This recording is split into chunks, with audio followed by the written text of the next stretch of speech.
जय श्री कृष्ण दोस्तों।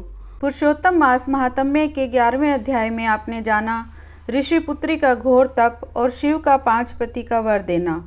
आशा करती हूँ कि आपने इससे पहले के सभी अध्याय ध्यानपूर्वक श्रवण किए होंगे।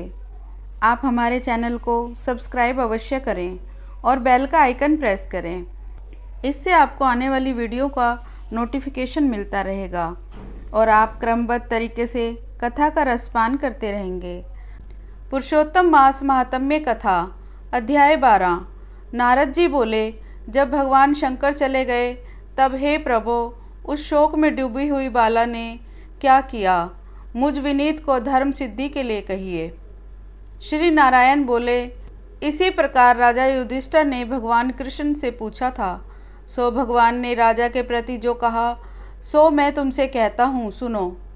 श्री कृष्ण बोले, हे राजन, इस प्रकार जब शिवजी चले गए तब वह बाला शोकग्रस्त हो गई और लंबे लंबे श्वास लेती हुई, बड़ी डरी हुई आँखों से आंसू बहाती हुई सोचने लगी।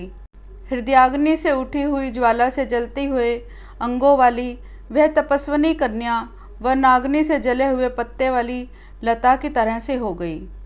दुख और ईर्ष्या को प्राप्त हुआ उस कन्या का बहुत समय व्यतीत हो गया।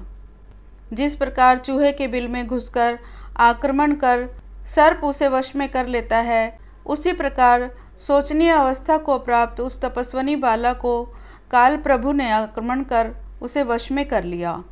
वर्षा ऋतु में मेघ से घिरे हुए आकाश में बिजली चमककर जैसे नष्ट हो जाती है, उसी प्रकार तपस्या से जले हुए पाप वाली वह कन्या अपने आश्रम में मर गई। उसी समय धर्मिष्ठ यज्ञसेन नामक राजा ने बड़ी सामग्रियों से युक्त उत्तम यज्ञ किया। उस यज्ञ कुंड से स्वर्ण के समान कांति वाली एक लड़की उत्पन्न हुई। वही कुमारी द्रुपद राज की कन्या के नाम से संसार में विख्यात हुई। पहले जो मेधावी ऋषि की कन्या थी, वही सब लोकों में द्रौपदी नाम से प्रसिद्ध हुई। उसी को स्वयंवर में मछली को बेध कर भीष्म, कर्ण आदि बहुत से राजाओं को तृण के समान कर शुभित रजमंडल दल में अर्जुन ने पांचाली को पाया। हे मुने, वही द्रौपदी दुष्ट दुशासन द्वारा बाल पकड़कर खींची गई और उसे हृदय विदीर्ण करने वाले वचन सुनाए गए। पुरुषोत्तम की अवहेलना करने के कारण मैंने भी उसकी उपेक्षा की, जब वह मेरे में स्नेह करके मेरा नाम बार बार लेने लगी। हे दामोदर, हे दया सिंधो, हे कृष्ण, हे जगतपते, हे नाथ, हे रमानाथ, हे केशव, हे कलेश नाशन, मेरे माता पिता, भातृवर्ग, सहेलियाँ, बहन, भांजे, बंधु, इष्ट, पति आदि कोई भी नहीं है। हे ऋषिकेश, मेरे तो आप ही सब कुछ हैं। हे गोविंद, हे गोपिका नाथ, दीन बंधो, दयानिधे, दुशासन से आक्रमण की गई मुझे क्या आप नहीं जानते। यद्यपि पहली पुकार में मैंने उसकी ओर ध्यान नहीं दिया था, पर जब दुशासन से पराभूत होकर उसने मेरा पुनः स्मरण किया, तब गरुड़ पर चढ़ शीघ्र वहां पहुंचकर मैंने, हे राजन, उसे बहुत से वस्त्रों से परिपूर्ण कर दिया। सदा मेरे में स्नेह करने वाली मैं ही, जिसके प्राण सदा मेरे भजन में परायण, मेरी अत्यंत प्रिया सती सखी, मुझको प्राणों के समान होने पर भी पुरुषोत्तम की अवहेलना करने के कारण उसकी उपेक्षा करनी पड़ी। पुरुषोत्तम का तिरस्कार करने वाले का मैं पतन कर देता हूँ। यह पुरुषोत्तम मुनियों और देवताओं से भी सेव्य हैं। फिर भी समस्त कामनाओं को देने वाला यह पुरुषोत्तम मनुष्य द्वारा तो सेवनीय है ही। अतः आगामी पुरुषोत्तम की आराधना करो। 14 वर्ष के संपूर्ण होने पर तुम्हारा कल्याण होगा। हे पांडुनंदन, दुर्योधन आदि राजाओं को यमराज के भवन को पहुँचाऊँगा। उसके बाद तुम समस्त शत्रुओं का नाश कर तुम राजा होंगे। मुझे ना लक्ष्मी प्रिय, ना मेरे को बलभद्र जी प्रिय, और ना वैसे मेरे को देवी देवकी, न प्रद्युम्न, न सात्विकी प्रिय है, जैसे मेरे को भक्त प्रिय हैं। जैसे मेरे को भक्त प्रिय है, वैसा कोई प्रिय नहीं है। जिसने मेरे भक्तों को पीड़ित किया, उससे मैं सदा पीड़ित रहता हूँ। हे पांडव, उसके समान मेरा अन्य कोई शत्रु नहीं है। उसके अपराध का फल देने वाला यमराज है, क्योंकि वह दुष्ट दंड देने के लिए भी मेरे से देखने के योग्य नहीं है। श्री नारायण बोले, श्री कृष्ण ने उन पांडुपुत्र युधिष्ठिर आदि को और द्रौपदी को समझाकर द्वारका जाने की इच्छा से कहा, हे राजन, वियोग से व्याकुल आज मैं द्वारकापुरी को जाऊंगा, जहाँ पर महाभाग वसुदेव जी, हमारे बड़े भाई बलदेव जी, हमारी माता देवी देवकी तथा गद, सांब आदि और आहुक आदि यादव, रुक्मणी आदि दर्शन की उत्कंठा वाले वे सब हमारे आगमन की कामना से टकटकी लगाकर हमारा ही चिंतन करते होंगे।